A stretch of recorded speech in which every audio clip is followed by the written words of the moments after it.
Continuando o estudo da Constituição Federal no artigo 177, a partir do parágrafo 2º.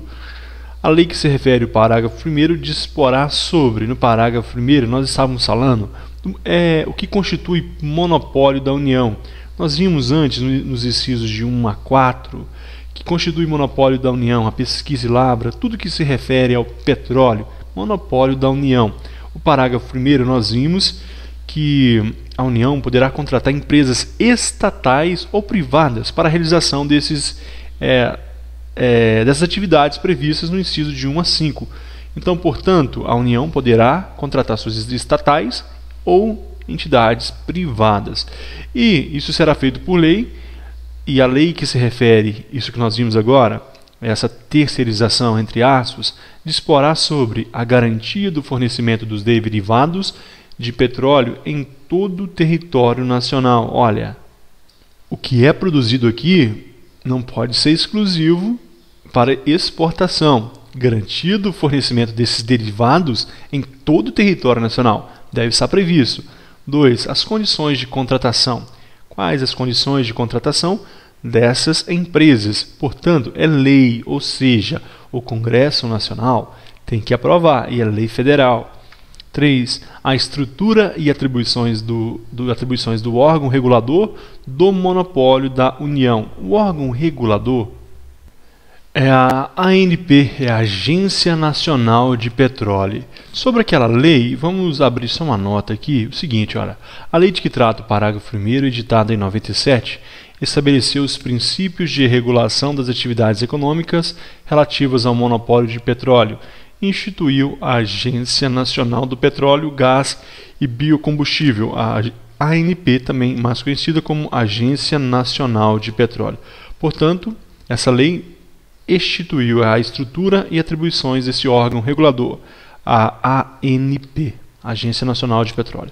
Parágrafo 3º. A lei disporá sobre o transporte e a utilização de materiais radioativos no território nacional. A mesma lei também estabeleceu. 4. Essas questões, assim, a lei disporá, isso aí não há tanta importância para a nossa prova. 4. A lei que instituir contribuição de intervenção do domínio econômico relativa às atividades de importação ou comercialização de petróleo e seus derivados, gás natural, seus derivados de álcool e combustível, deverá atender aos seguintes requisitos. 1.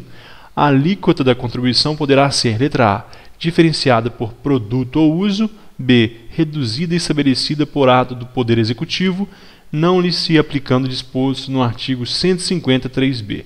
Nesse ponto aqui, saiba o seguinte, tudo isso que nós acabamos de ler se trata de uma forma de monopolizar o petróleo no Brasil. É simplesmente para monopolizar mesmo, para que a União tenha o total controle. Olha, essa lei que institui a contribuição, parágrafo 4º, ela vai falar sobre a intervenção no domínio econômico relativa às atividades de importação de petróleo. A União, o poder público, em regra, não intervém na atividade econômica, mas aqui, em se tratando de petróleo e seus derivados, gás natural e etc., ela poderá intervir. Olha, a alíquota poderá ser diferenciada para o caso de importação dos derivados de petróleo, ou poderá ser reduzida e estabelecida por ato do Poder Executivo, não se aplicando disposto o quê? 153b. Esse 153b, veja como é interessante, veja como é a preocupação do poder público em monopolizar o petróleo e seus derivados. Olha, o artigo 153b, ele fala do poder, das limitações de tributar. O poder público, ele é limitado na tributação, existem regras. Olha, a União, veja, olha aqui, é vedado a União e os Estados. 3. Cobrar tributos. B. No mesmo exercício financeiro em que tenha sido publicado o ato ou a lei que aumentou. Portanto, se em 2014 há um aumento de tributo, a União não pode cobrar neste mesmo ano. Mas isso não vale para petróleo em se tratando aqui de importação de petróleo. Se a União quiser, no ano de 2014, aumentar o tributo para que não haja essa importação de derivados de petróleo, ela pode fazer e ainda poderá cobrar esse ano. É o total controle. Imagine a Venezuela, que tem o petróleo 2/3 mais barato do que o nosso, ou melhor, tem a gasolina 2/3 mais barato do que a nossa. Se ela começar a vender gasolina para o Brasil, de toda forma, vai quebrar a Petrobras, porque ela é muito mais barato. Então, por isso, o poder público ele intervém dessa forma. Continuando, 2. Recursos arrecadados serão destinados. Então, neste caso aqui do inciso 2, observe que a lei dá uma destinação a esses tributos que será imposto no caso de importação de petróleo e seus derivados, assim como de gás natural. Os recursos, letra A, ao pagamento de subsídios a preço de transporte de álcool, combustível, gás natural e derivados do petróleo. B, ao financiamento de projetos ambientais relacionados com a indústria do petróleo. C, ao financiamento de programas de infraestrutura de transporte. Essas são as 3 destinações deste dinheiro arrecadado com a tributação de petróleo e derivado em caso de importação. Vai ficar todo relacionado, a destinação é relacionada ao transporte e também ao pagamento de subsídios de transporte e letra B, o financiamento de projetos ambientais, tudo relacionado ao petróleo. A destinação do recurso arrecadado com essa importação de petróleo e derivados fica todo para situações de infraestrutura de transporte e ainda de pagamento de subsídios a preço de transporte de álcool, combustível e gás natural. Tudo na mesma família. Nós temos aqui que o artigo 178 diz o seguinte: a lei disporá sobre a ordenação dos transportes aéreo, aquático e terrestre, devendo, quando a ordenação do transporte internacional, observar os acordos firmados pela União, atendido o princípio da reciprocidade. Para você se situar, nós não estamos falando mais de petróleo, mas estamos falando da ordem econômico-financeira. O nosso título é Ordem Econômico-Financeira. Tanto o artigo 178 quanto o seu parágrafo único, nós não temos muita incidência, nós não teremos problemas em questões de provas de concurso, porque a Constituição joga para a lei a obrigação de legislar sobre transporte aéreo, sobre aquático e terrestre. Em matéria de constitucional, não há problemas. Ela apenas diz que deve haver a reciprocidade. Deve ser observado o princípio da reciprocidade, em se tratando de transporte internacional, principalmente na aviação e ainda nos transportes aquáticos, mas também poderá ser no transporte terrestre.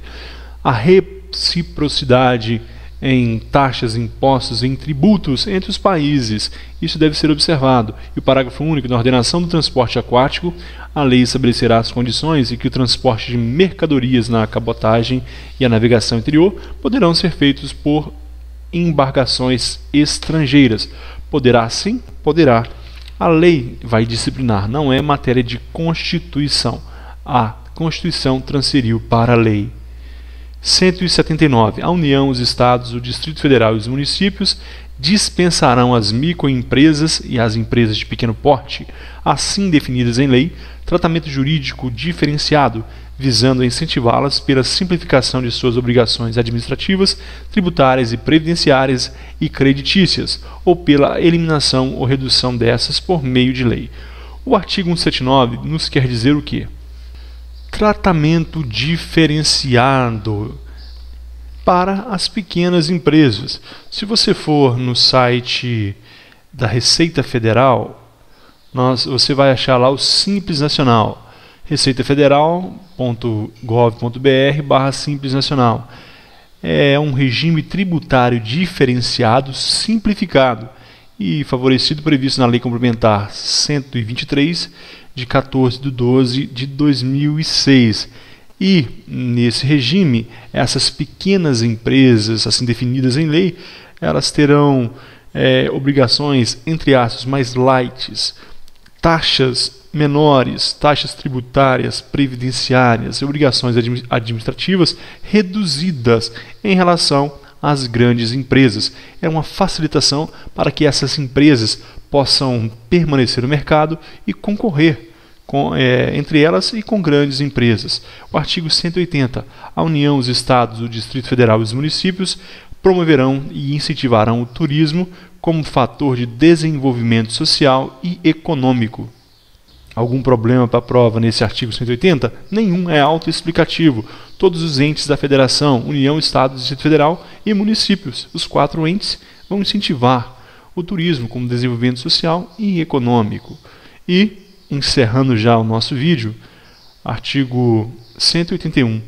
O atendimento de requisição de documento ou informação de natureza comercial feita por autoridade administrativa ou judiciária estrangeira a pessoa física ou jurídica residente ou domiciliada no país dependerá de autorização do poder competente. Antes de comentar esse artigo 81, quero voltar só uns slides aqui atrás sobre esse regime jurídico diferenciado. Eu esqueci de comentar também sobre a Lei 9841, de 5/10/99, que também dá um tratamento diferenciado à microempresa e à empresa de pequeno porte. Lei 9841, de 5/10/99. Então, guarde isso, também é uma informação. Agora, sim, no artigo 181, nós temos que comentar o seguinte. A Constituição, ela vem proteger a pessoa física ou jurídica brasileira, residente ou domiciliada no país, seja uma empresa, seja uma pessoa física, seja uma pessoa jurídica, ela está protegida. Vamos supor que essa empresa ela tem relação comercial internacional, seja uma pessoa física que também ele fez negócios internacionais. Para que as suas informações de natureza comercial para que sejam concedidas à pessoa, à autoridade administrativa ou judiciária estrangeira, é necessário que uma autoridade judiciária do Brasil o autorize. É necessário a autorização do poder competente. Portanto, uma autorização, um pedido de uma autoridade estrangeira diretamente a uma empresa, diretamente a um cartório, não poderá ser feito. É necessário a autorização do judiciário brasileiro em se tratando de matéria judiciária ou de autoridade administrativa composta pelas leis brasileiras. Ok, terminamos aqui esse trabalho. Eu aguardo você no próximo vídeo.